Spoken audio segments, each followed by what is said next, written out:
3, 2, 1.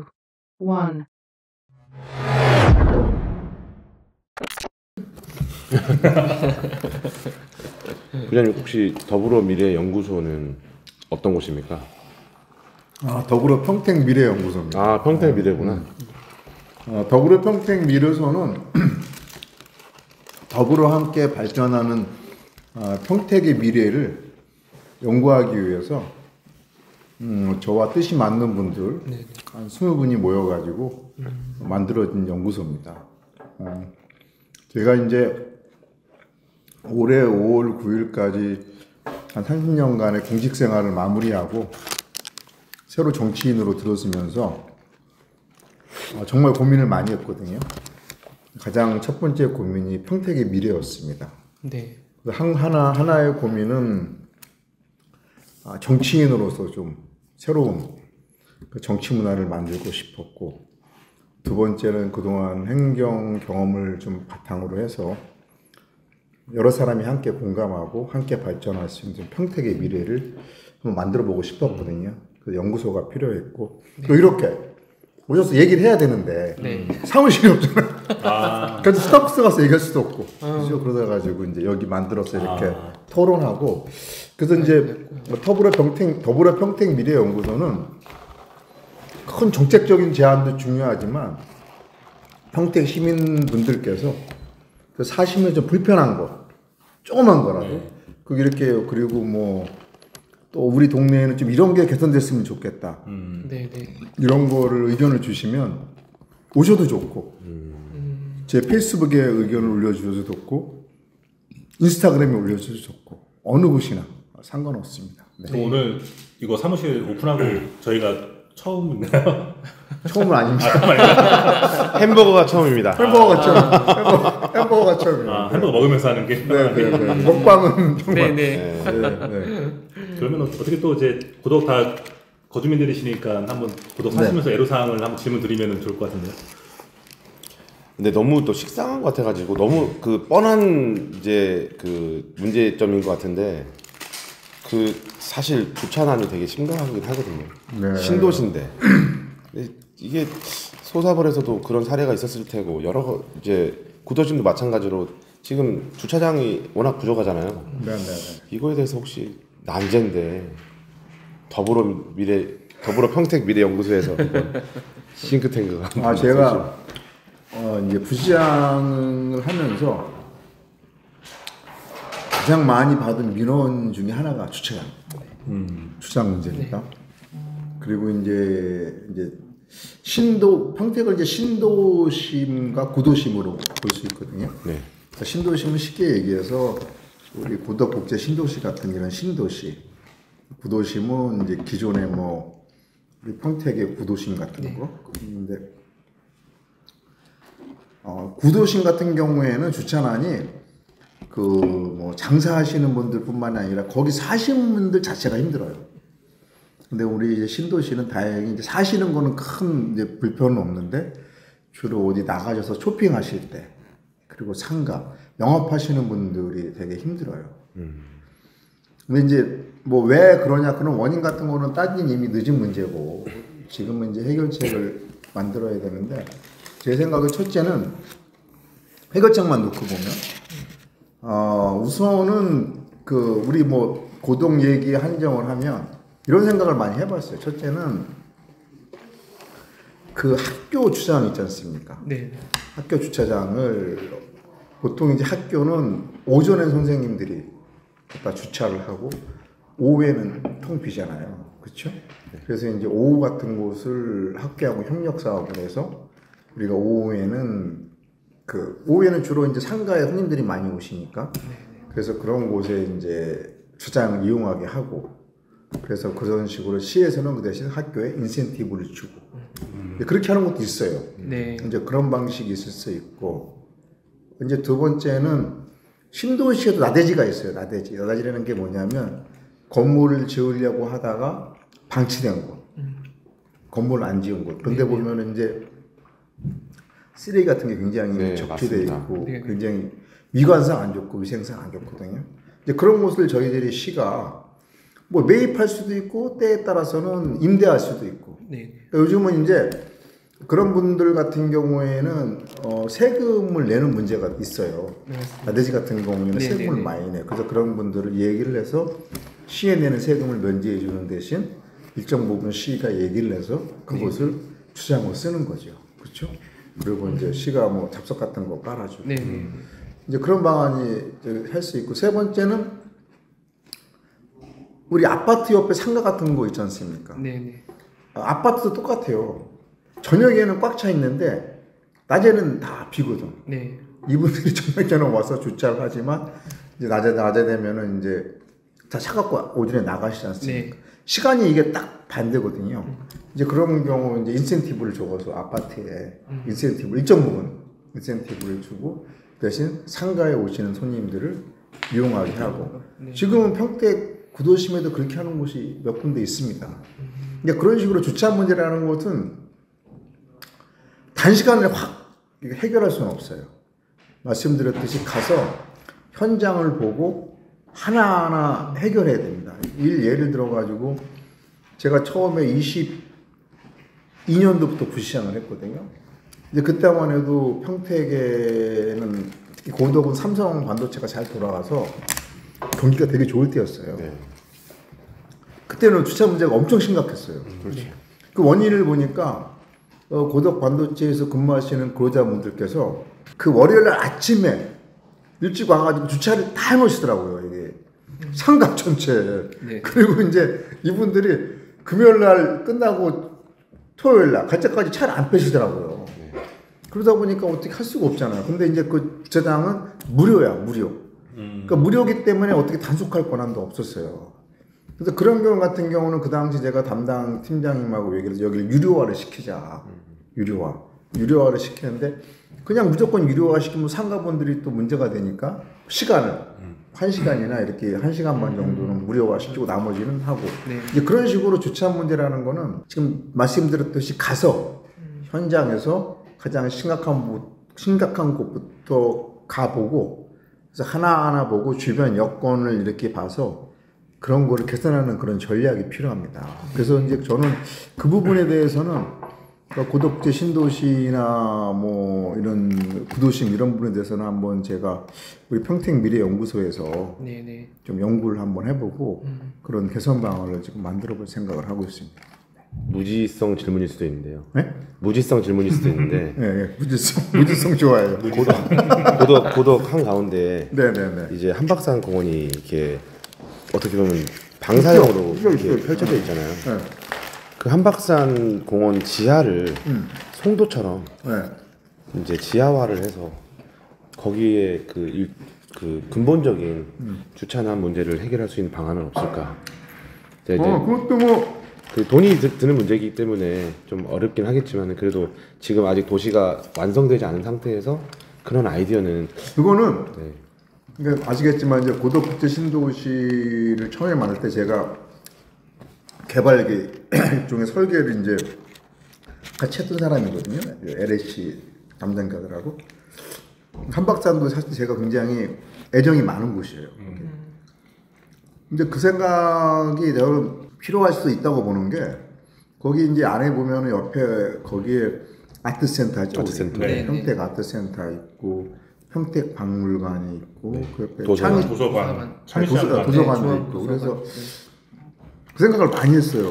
저기 주차 문제가 저게 이제 감당이 될 수 있을까. 그래서 그것도 우리 신상용 우리 회장님께서 생각하신 대로 그 부분도 한번 생각해 볼 필요가 있는 거죠. 왜냐면 그게 나중에 만들어 놓고서는 주차 문제가 해결이 안 되면 운영이 안 되잖아요. 그리고 그 차들이 다 어디로 가겠습니까?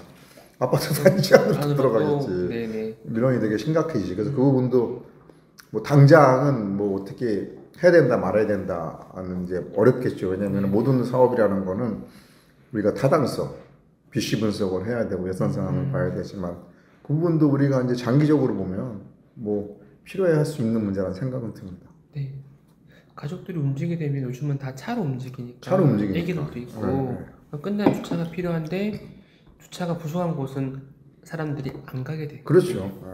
그래서 거기는 걱정이 됐었어요. 그 아트센터하고 도서관, 박물관 그리고 창의 체험 센터인가? 네, 어린이 창의관.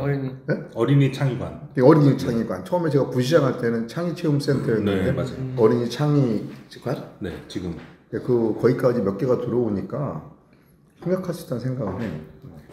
이제 사실 이렇게 주차 시설을 확장하는 것도 좋고, 근데 이제 대중교통이 사실은 잘 돼야지 딴 데서 올 때 예를 들어서 비전동이나 다른 지역에서 만중에서 그렇죠. 올 때 아니 저 버스를 타고 오면은 그 차를 안 가지고 오면 되는데 지금은 이제 교통이 없으니까 다 차를 가지고 와야 되는데 주차할 데도 없고 하니까 도시 자체가 생기가 좀 안 도는 그런 현상이 좀 있는 것 같습니다.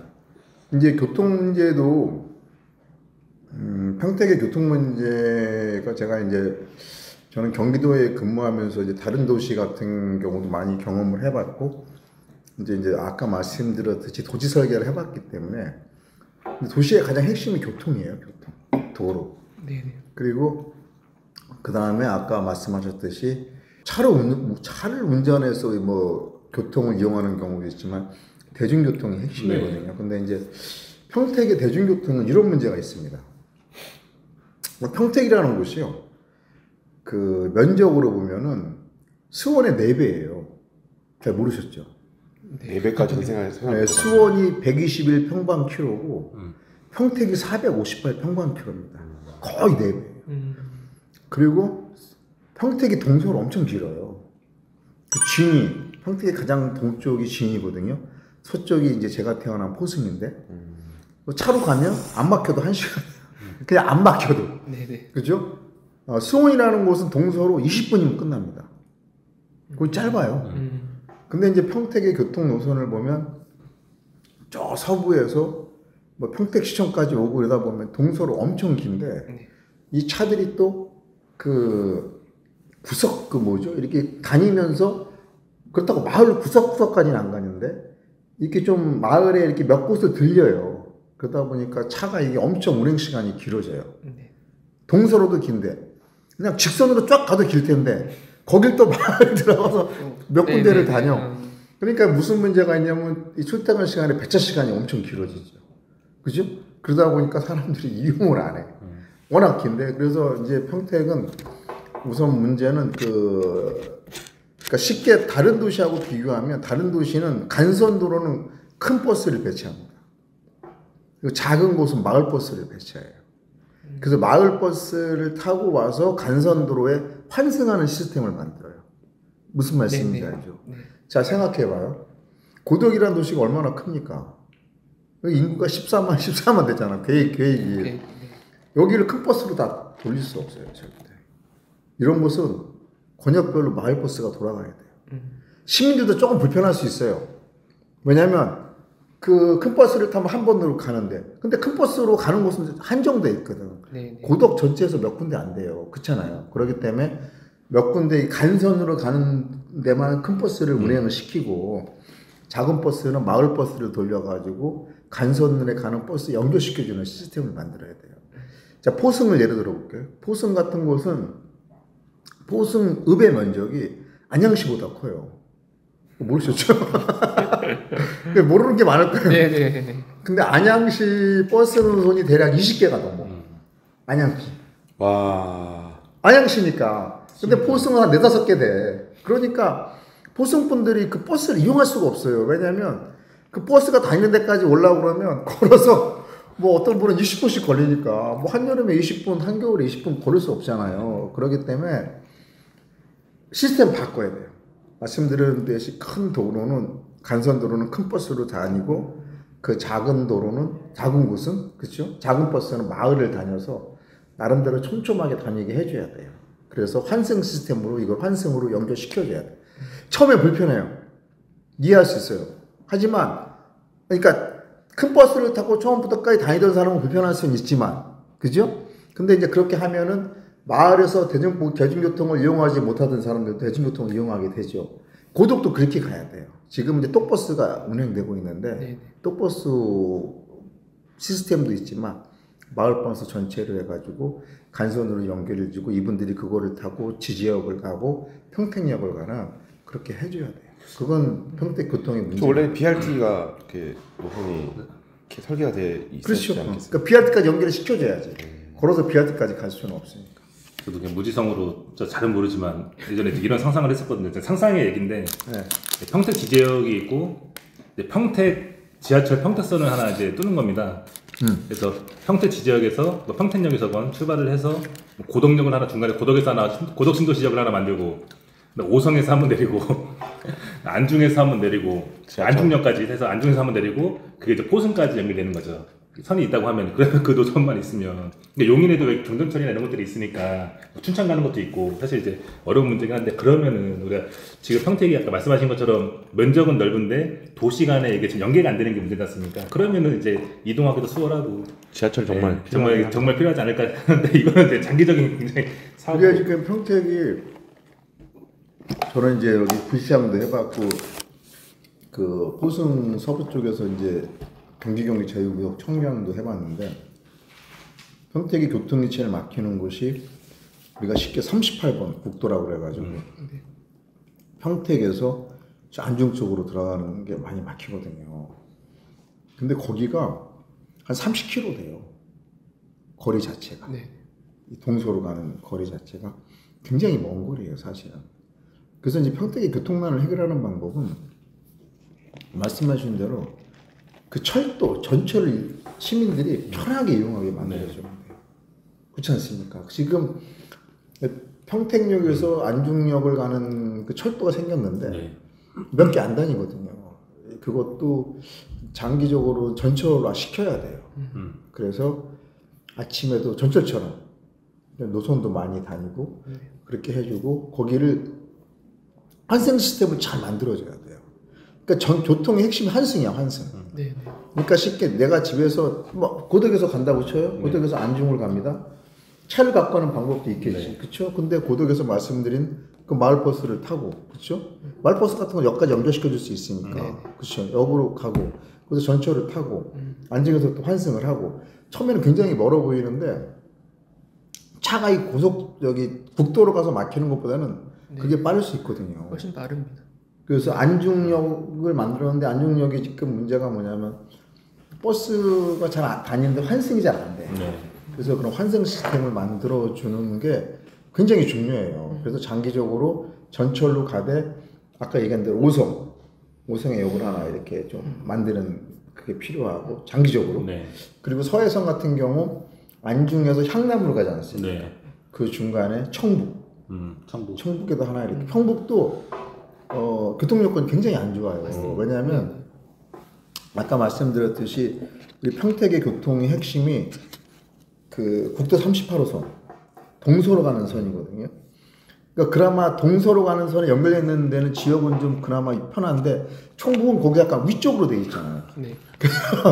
거기서 평택 오기도 되게 불편하고 뭐 하기가 불편해. 그래서 이제 그 청북 같은 곳은 그런 걸 좀 만들어주고 그래서 그쪽에 또 교통도 새로 좀 신경을 써야 돼요. 거기 신도시인데 거기 주민분들도 굉장히 사실 불만이 많거든요. 그리고 거기도 그래서 나중에 이제 전철역이 돼야 돼요. 전철역이 돼서 그거를 타고 안중역에 와서 안중역에서 평택으로 간다든지 이제 그런 게 그렇게 되면 저는 평택이 지금 65만인데 뭐 80만, 100만도 갈 수 있다고 봐요. 결국 사람이 살 때 가장 중요한 게 교통하고 교육하고 병원이거든요. 이 세 가지만 해결되면 사람은 살고 싶거든요. 그래서 그게 중요하다고 생각해. 그 부분. 교통에 대한 어떤 대대적인 교통은 복지예요. 그러니까 교통에 대해서 돈을 쓰는 거에 대해서 사람들이 아까워할 수도 있지만 그래도 교통을 잘 만들어 가지고 사람들이 대중교통을 시민들이 많이 이용하면 일단 본인들이 편하고 그리고 그만큼 뭐 환경적으로도 이게 친환경적이잖아요. 그래서 좀 전반적으로 손을 좀 봐야 돼요. 지하철역이 되면 너무 좋을 것 같아요. 저는 예를 들어 평택역 가면은 차 안 타고 가요. 운전하고 가면은 한 25분 걸리거든요. 주차하는데 10분 걸리고. 주차하고 그러니까 주차까지 없이 가는 데까지. 빨리 잘 뚫리면 20분쯤 25분이거든요. 근데 여기서 지하철 타고 가면 급행은 8분. 그러니까. 10분이면 가요. 서정역에서. 그러니까 이게 이제 핵심이 마을버스가 지금 이게 딱 이제 따져보면 되거든. 시뮬레이션을 해보면 아침에 출퇴근하는 분들이 어디를 많이 다니는지 답 나오잖아요. 그런 것까지 마을버스는 해주는 거야. 굳이 간선버스를 타고 가느니 그 시간이 더 걸리잖아요. 그런 거는 뭐 지제옥이나 아까 얘기한 그 평택역 같은 경우에는 아예 마을버스 시스템으로 돌리고 그러니까 어차피 지금은 교통은 우리 이제 개인 회사들이 버스 회사들이 있지만 적자 부분을 일정 부분 시에서 보전해 주지 않습니까? 그렇죠? 네. 그래서 그렇게 넓게 생각하면 좀 적자가 생기고 시에서 예산 부담이 많이 들더라도 그런 부분에는 과감하게 투자할 필요가 있다고 저는 생각해 부분에 대해서. 오늘 아침에도 저희가 아침에 2층 지하차도로 이렇게 반대방 고덕에서 이제 외곽으로 나가는데 네. 외곽에서 이제 고덕 신도시로 들어오는 7시 반에 저희가 움직였거든요. 차가 2층 지하차도가 끝이 안 보일 정도로 다 이렇게 밀려있더라고요. 그 앞에서. 그러니까 이제 평택 외부에서도 고덕으로 많이 유입이 되고 있는데 나중에 이제 결국에 시청까지 신청사가 완공되고 그러니까 문화시설들이 된다고 하면 사실 고덕과 연결되는 그 입구가 한 3개밖에 없나? 남쪽으로 하나 있고 아까 그 서정리 이충동 지하차로 있고 그다음에 송탄 이제 역 가는 길 그 3개밖에 없거든요. 지금 여기서 나가는 방향에서 그런 방향도 이제 더 도로를 넓 확장을 해서 확충을 해야 되지 않을까라는 생각도 들고 비가 오면 또 이겨버리면 지하차도 비 오면은 제 방재단 활동도 하고 있는데 바로 5km면은 그 이충동 지하차로 가고 통제 막 해야 되거든요. 그리고 이제 지제 쪽 나가는 길도 지하차도잖아요. 그거 위험하잖아요. 그리고 사실 요즘에 가장 많이 힘들어하시는 분들은 이제 상권 또 이제 제일 이제 공감하시잖아요. 저는 폐업을 2번 했습니다. 고덕에서 폐업을 2번 했습니다.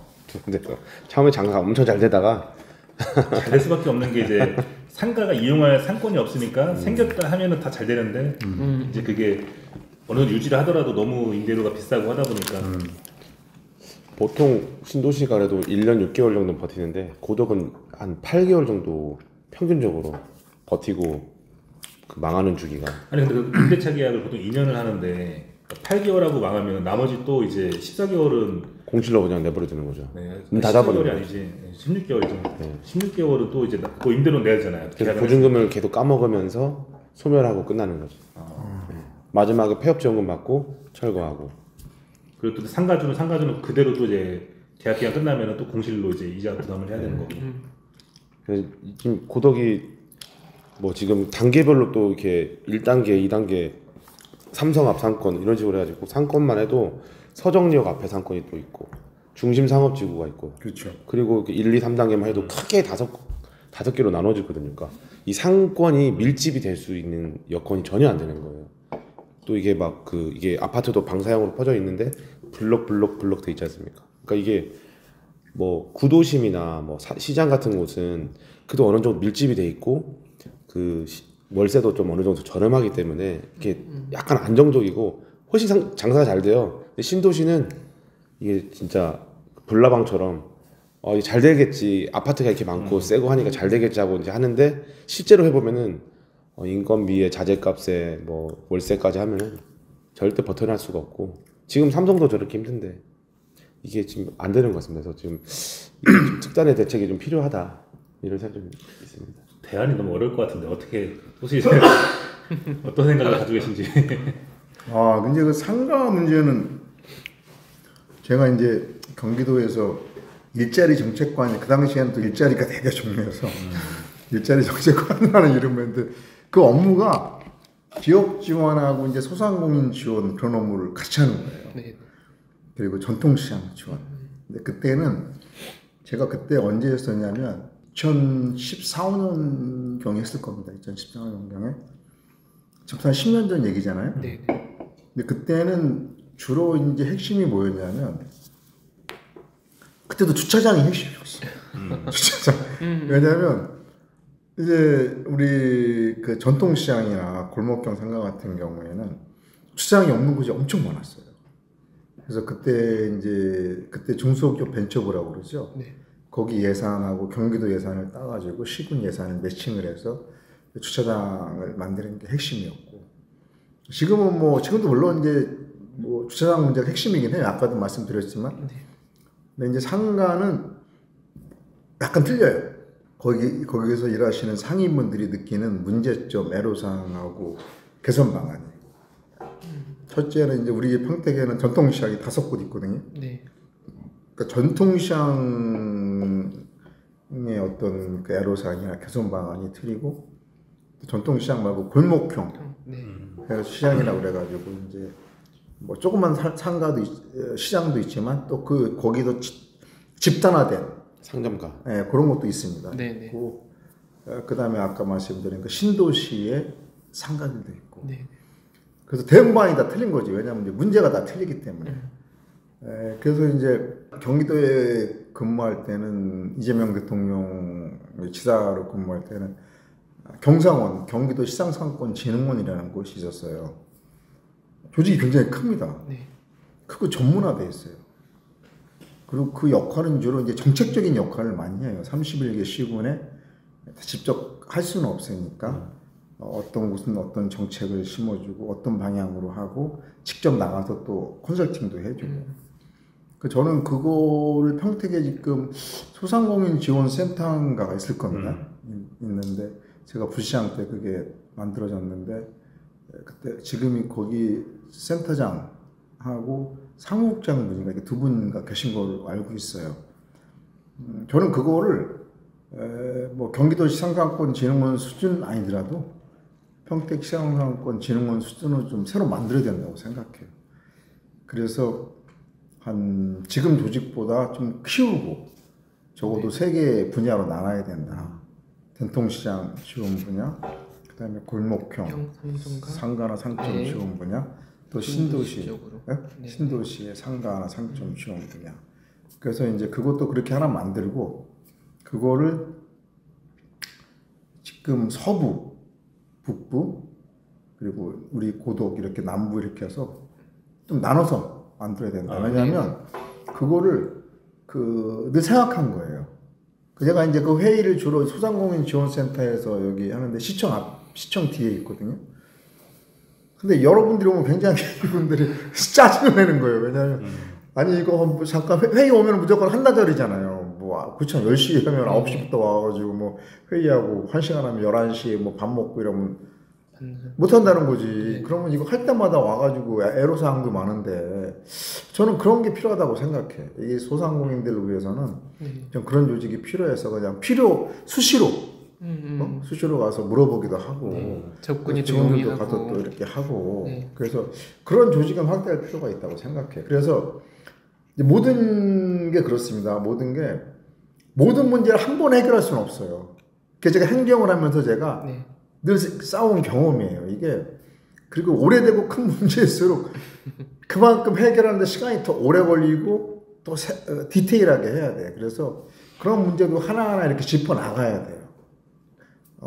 그리고 이제 또 하나는 저는 뭐 제 생각입니다만 우리 지금 전통시장이나 우리 신도시 상가나 뭐 골목형 상가의 가장 커다란 가장 중요한 원인 중에 하나가 어려운 게 저는 뭐 쿠팡이나 마켓컬리 이런 영향도 크다고 봐요. 왜냐하면 이제 다 비대면으로 가니까요. 아침에 일어나고 와 있으니까. 그러다 보니까 이제 또 그분들이 또 유통을 다 이렇게 붙잡고 있잖아요. 그러다 보니까 저는 그래서 그분들이 뭐 장사하는 거 막진 않겠다. 근데 세금을 걷어서 그 세금으로 그죠?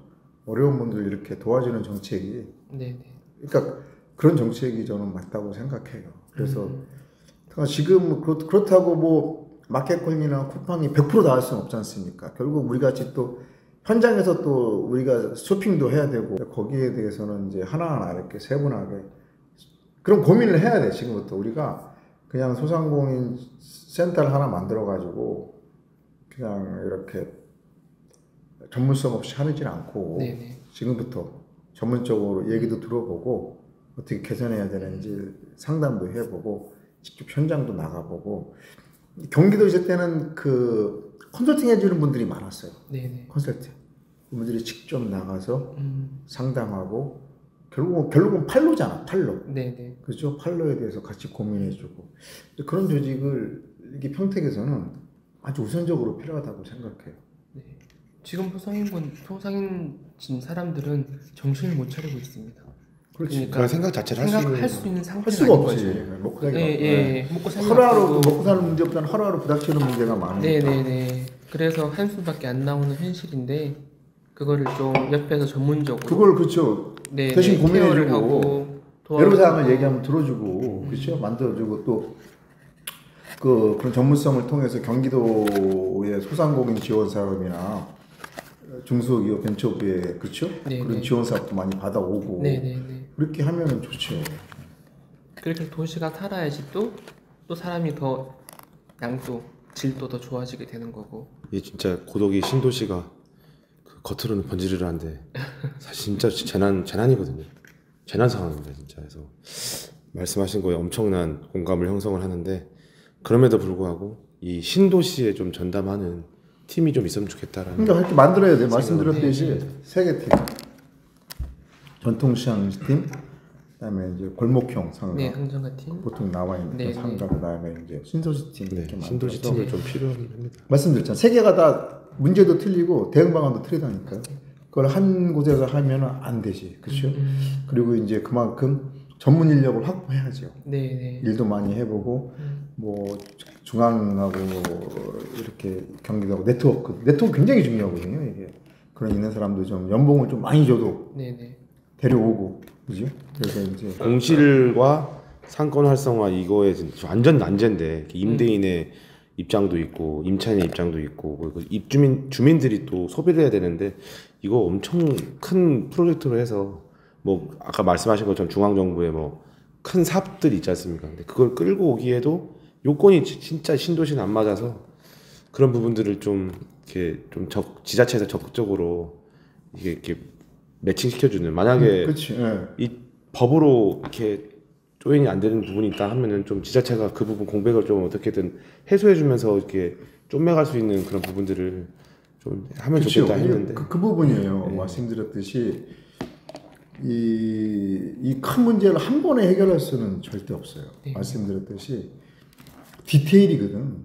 이게 이제 아까 회장님이 얘기했듯이 그 부분을 담당하는 팀이 가서 얘기 들어보고 네.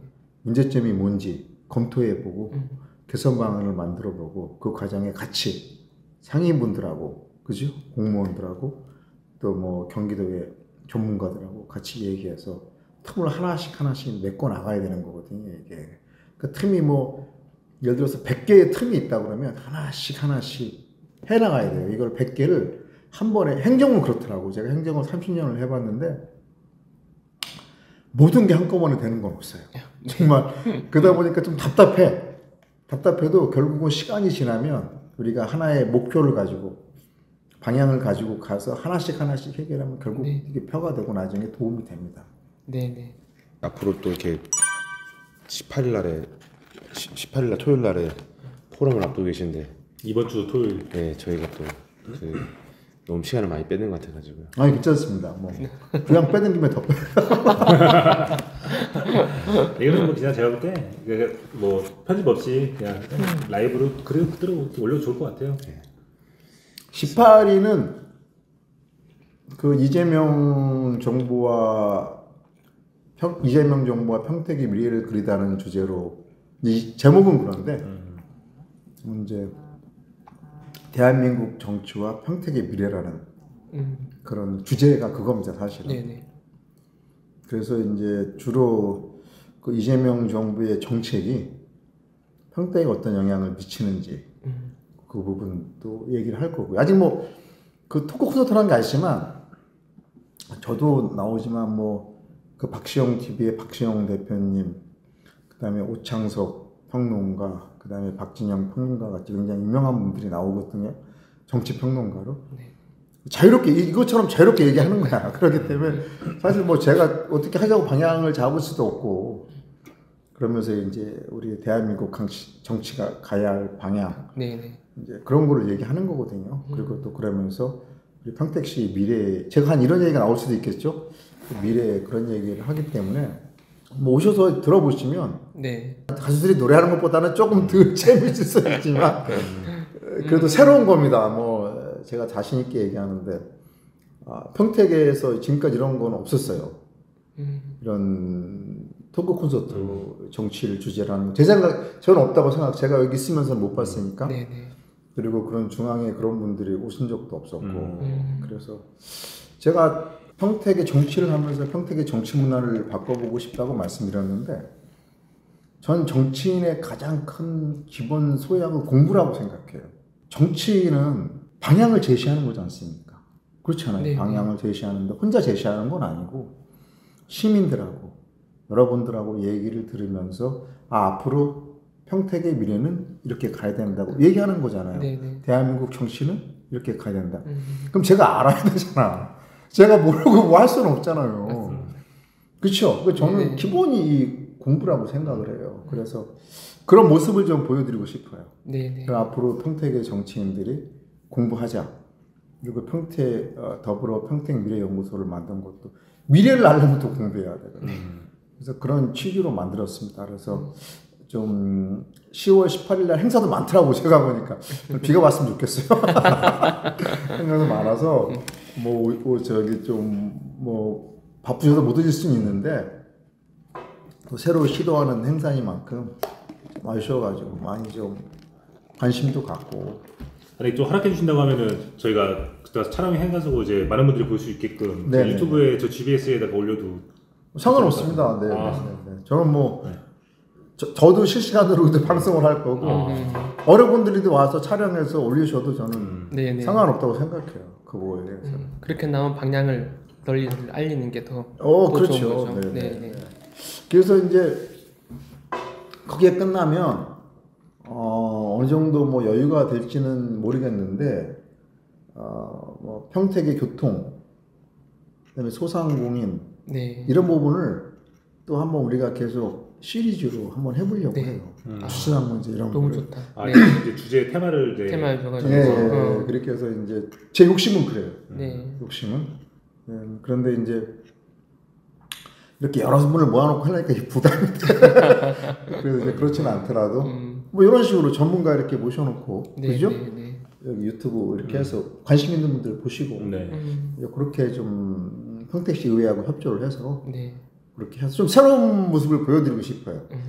이렇게 정치인들을 이렇게 행사장에서 정치인 얼굴을 보는 게 아니고 행사장에서 보잖아. 그러지 않고 보잖아요. 그러지 않고 이렇게 좀 공부하고 정책을 고민하고 이런 모습을 좀 보여드리고 싶어요. 저는 이렇게 보여드리는 것만으로도 그 더불어 평택 미래연구소가 네네. 어떤 창립 취지에 맞게 활동하고 또 그걸 어느 정도 의의를 저는 그 창립 개소한 그런 취지를 달성했다고 생각합니다. 네.